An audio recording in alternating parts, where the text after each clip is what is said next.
Good evening and welcome to Tech Insights broadcast. It's a new program that we are going to be broadcasting once a week. Today is Wednesday, but we'll be doing it on Tuesdays at 6 o'clock.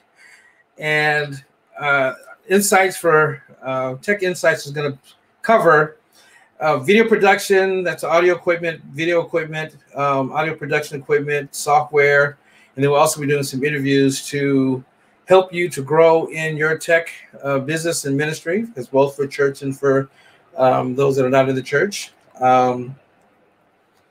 About your host, that's me, Brian Cochran. I have been in ministry and doing business now since 75 in the audio side, and then crossed over to video in the early 1990s.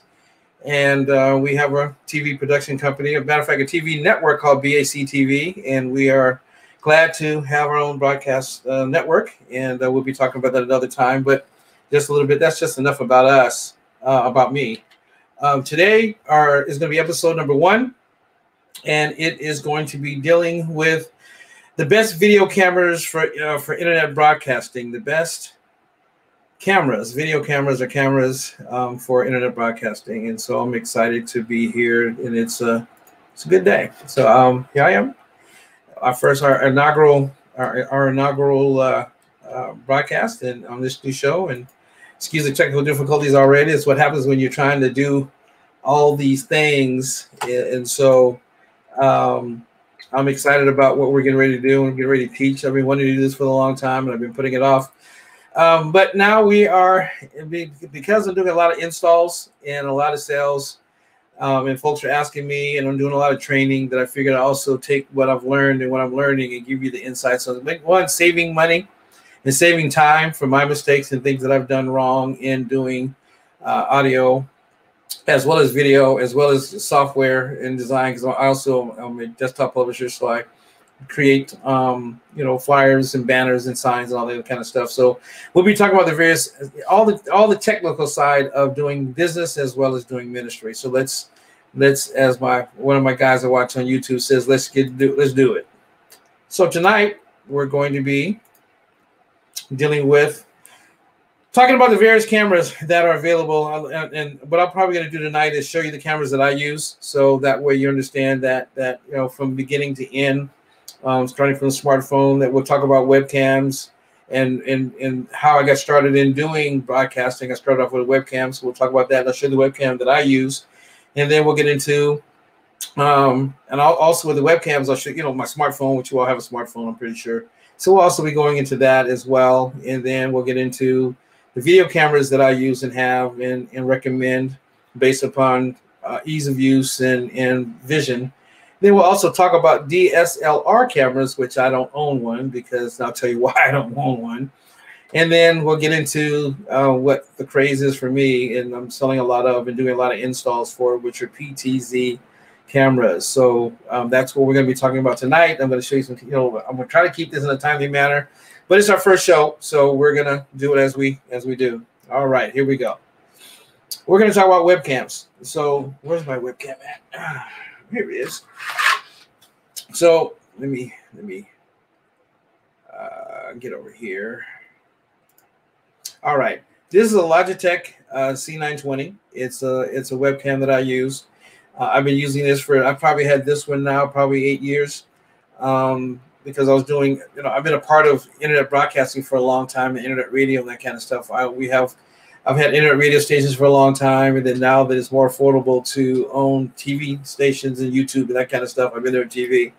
And at the time, webcams was it, besides getting into the higher end cameras, and no one really knew how to use it. You had to have the high end connections, SDI, not even HDMI back then, because most of the switchers that were available are only for the higher end TV production and higher end internet TV studios. And so webcams was the way to go. It is good for the office. I'm also, you may or may not know, I'm also a preacher.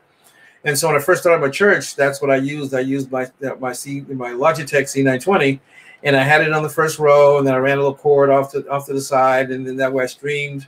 I was using live stream back then. It was free. And what's the other? I forgot the name of the other company. And we'll get into that as well. All the different companies as far as streaming through we'll get into that another time. But today we're going to kind of stay in tech. So our first was that webcams, and then so our next one I'm going to show you is where we go. Here we are. All right, we're going to get into both. Where we go? There we go.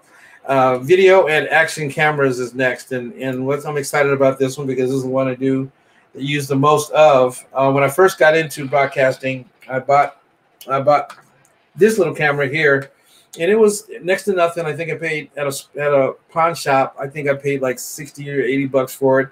And the cool part about it is it had a clean feed for me to be able to go out into the internet. And so it was a JVC. I don't even think they make this one anymore, but it has an HDMI, mini HDMI out, so it allowed me to use that in a capture card. Oh, I'll get into that another time. How you could plug in from the. Oh, let me back up. The the Logitech C920 has a USB, so that's why most of us used it, because the connection for us to get into, which I mentioned earlier, this is how we got to the internet. So we plugged it into our computer, and then the computer went to the internet. Then the next step is something called a capture card, and I don't see any here, and I'll talk about all that a little bit later on. But this one has a HDMI connection, mini HDMI, and so I connected this one. But the limitation is a $90, probably 150 bucks new, and so I started with this one. And I still have it for if I'm doing multiple cameras in a podcast situation, I'll use that for that. But the one I used for years was this one here, which is a Canon Vixia RF800. And this little camera, it's an awesome camera.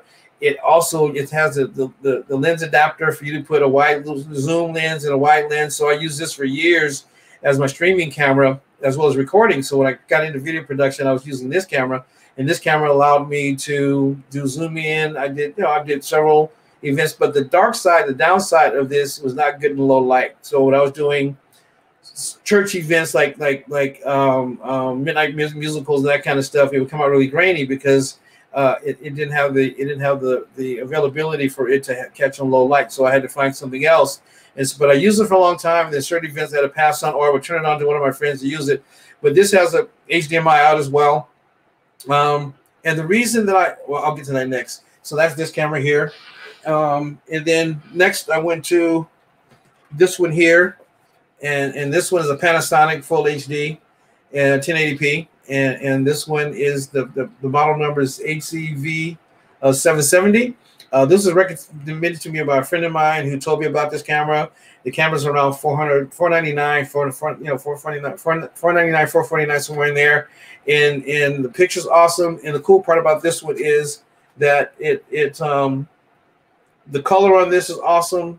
Everything was good for what I wanted to use it for. But then everything started going towards 4K. So I want to get a 4K camera.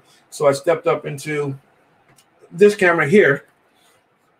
And this is my Canon Vixia F and G50, and I stepped up to this one because it's a 4K camera. The color is incredible, but it also tied in with my other, because I have three other different Canon cameras. So in the Canon family, I was able to have two of these, and I had a couple others. So if I was doing 4 camera shots and that kind of stuff, I had this to be able to use that with the other two. This would be my main camera, then my B-roll would be with the other cameras. So that way I would be able to film and do a great job. This is a phenomenal camera. I've been using it a long time now. The price point on it is $999. It may be a little bit less now because they got a new model out. But for the money, I've been using this one. I had the Sony. I tried it. Their 4K camera.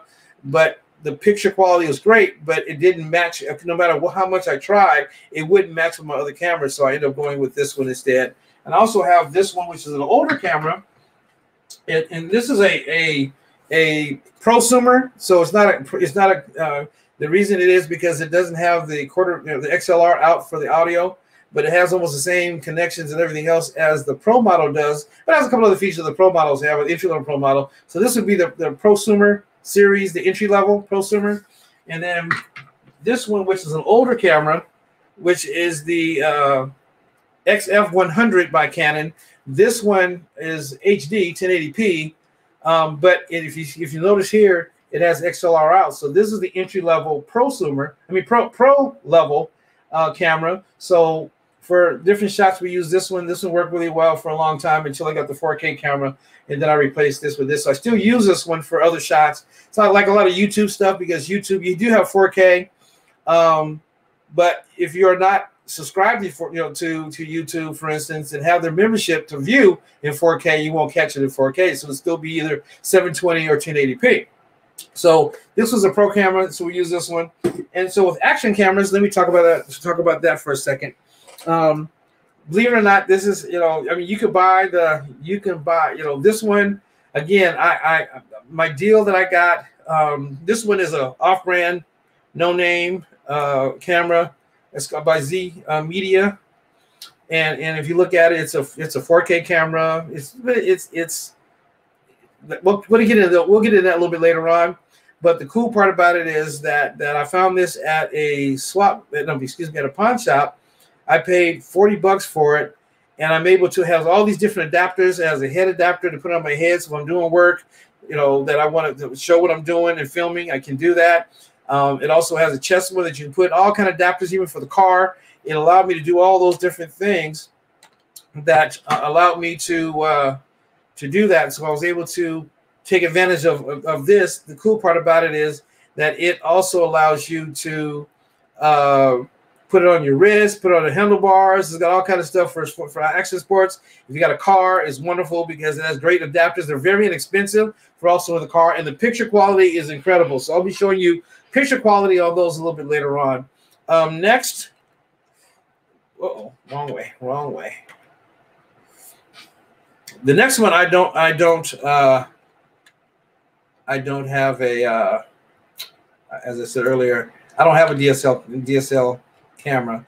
So we'll talk about that now. And the reason I don't, wrong way. There we go.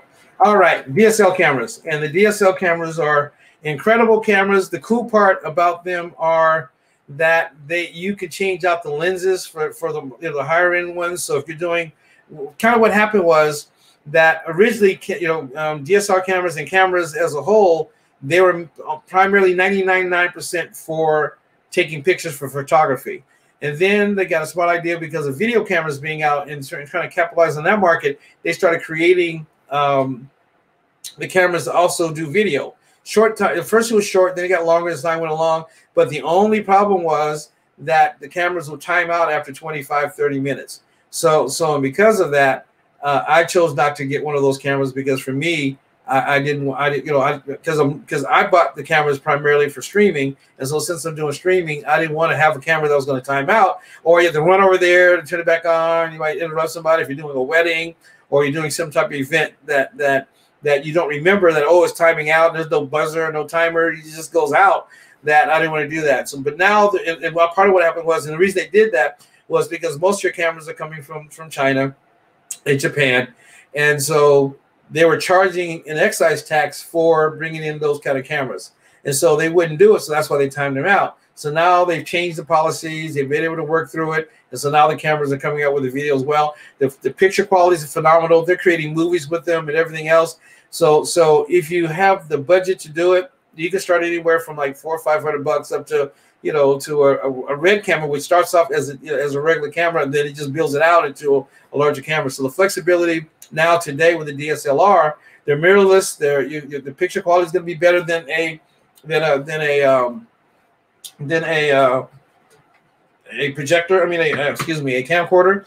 But the difference is that again with a camcorder, you never have to worry about going out. They're stable. That's what they're used for, and so that's why I use those. So the next one we're going to get into, which is what my little soapbox is. Where'd I go? Here we go. Wrong way. Yes, PTZ cameras. And the PTZ cameras have been around for a long time. If you watch some of the food channels and like Mission Impossible, Restaurant Impossible, and Hell's Kitchen and that kind of stuff, and Restaurant Rescue and all those kind of shows, they use PTZ cameras because they're small and they can be put on a little stand or with a bracket, just like these, which are the action cameras, but these are larger and the picture quality is better. You can do a lot more with them because the PTZ stands for, let me slow down, pan, tilt, zoom, and that's what it stands for. That this camera right here is this is what it looks like, you know, live. You've probably seen them. If not, this one it pans, it tilts, and then inside it zooms. And this camera is phenomenal. The price point is great.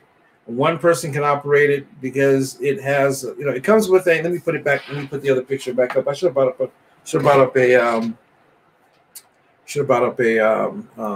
the remotes for them, but I didn't do it. But if you look at it there, you'll see that the very first one on your right is a little. That's what comes with the camera. The one behind it is a joystick controller. So you're able to with the joystick. With the controller one, you're able to control, you know, up to 4 or 5 cameras on that one. Maybe more. But with the larger controller, you can up to 100 cameras. So if you got stuff running into different rooms and that kind of stuff, one camera can run all those cameras. That one controller can run all of your cameras. And so the price point is good. I've been putting them into churches a lot because a lot of, you know, part of the challenges today in the church is they don't have a big volunteer base. And so because of that, one person can operate all the cameras. I've been putting in these,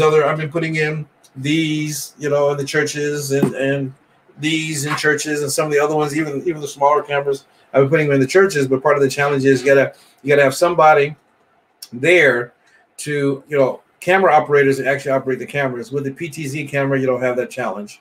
And so that will help you if you're looking to do something like that. We're going to show what I'm going to do is I'm going to go more in depth with all of them. I just want to kind of give you an overview of the cameras that I use and why I use them. Like I'm doing a festival on this Saturday. I'm doing sound and video for the festival. Our TV network is presenting on the TV portion. I'm going to be using the PTZ cameras because my staff is running the sound.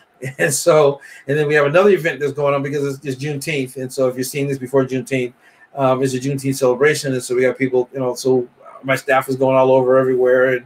And so I can run, you know, with the cool part about the controller is you can make it do some pretty cool stuff. It'll do some automated stuff and you can time it and all that kind of stuff as well. So the ease of use of the PTZ camera is why I chose the PTZ camera to put in the churches because of the price point. It's right in between. It's right in between this one here, which was new, probably $2,500 new. Now they're worth a lot less because they've come up with HD cameras and smaller ones. But even on the prosumer side, on the pro side, pro cameras start around $2,000 in 1999 and up. So this one's like between $2,200 and $2,700. And because like the new one that comes out now, they have an HD one, but you want to get a 4K one for the future, even though a lot of stations aren't doing 4K yet. And then I've been putting in this one because of the price, again, for the price point. I've been putting a lot of it. But when I started dealing with the PTZ cameras, I started putting those in because this was $999, which is a 4K camera, and this one is a high definition camera, which is 1080p, and it's around $2,400. These come in anywhere from as low as, you know, so there's some lower end ones that don't do as much as these do. You can start around probably $800 up to $2,500, like with the PT Optics camera. This is by Ulta, and this is a new camera that we're bringing in to help in that price point to help folks be able to get the cameras. So let me keep going. Almost done, I think. So in conclusion, yeah, here we go. So in conclusion, based upon your budget, based upon your expertise, and based upon what your plan is on how to use it and which camera you're going to use. Again, I've used, the only one I haven't used, as I said earlier, is the DSL cameras, because DSLR cameras is because one, that, you know, they're regular cameras, and I would never want to be a photographer. So you need to have some basic understanding of how to use that. They do have some automated features on them. and the price point was a lot higher than than what I wanted to spend when I first got started. And even now, I still really go with the PTZ camera than going with the DSLR camera, even though you can have greater lenses and they come with tons of stuff to do that. They got the 4K version of the PTZ cameras that we're offering as well, and also based upon your expertise. So again, when I first got started, I started off with a webcam, and I grew. And as I grew, I didn't get. Matter of fact, I started off with my smartphone, and no, that's not true. I started off with a webcam, and then I graduated because I got a better phone. Because as technology got better, I started using my smartphone because I was, I've always had, not always, but I have a Samsung Note, and the cameras on the Samsungs are really, really good, just like on the Apple. The iPhones got incredible cameras that you can. I've seen people create movies and create cool stuff, and they got aftermarket lenses that you can get for it as well. So I went that route, and then I also used the tablet for a while because I still didn't have the level of understanding of how aperture is and exposure and white balance and all that kind of stuff. So for me, I started where I can have something that was automated to help me to grow and learn and mature. And then as I grew and matured, then I got into better and deeper cameras. So now we have 4K cameras. Our team has the red cameras, all that kind of stuff. But we had to crawl before we walk and run. So in conclusion today, this is our first broadcast. I hope something's been said to encourage you to do it. If you're not streaming and you don't know what to do, we're available to help you. This is our show. Thank you so much for watching. We're here. Again, the days are going to be on Tuesdays. And sorry for the late notice. I didn't send it out. I didn't blast it because I wasn't sure today was even going to happen because of some stuff that kind of came up. But the show's going to be called Tech Insights. And my name is Brian Cochran. I hope you enjoyed the broadcast. And again, tune in next week. I'll post it earlier and let you know what day, what the subject is going to be. It's going to be all about tech. So that way you can grow on that end. And I have some other shows that we're doing as well on another show. So if you want to contact me, our company is called FATX, Pro Sound and Lighting, or AV. And so we have all the stuff that you need to help you to do business and grow your ministry and grow your pro sound, lighting, and video production. We have the service, training, and installation for you. My name is Brian Cochran again. God bless you. Thank you so much for watching. We will see you on the other side, as they say.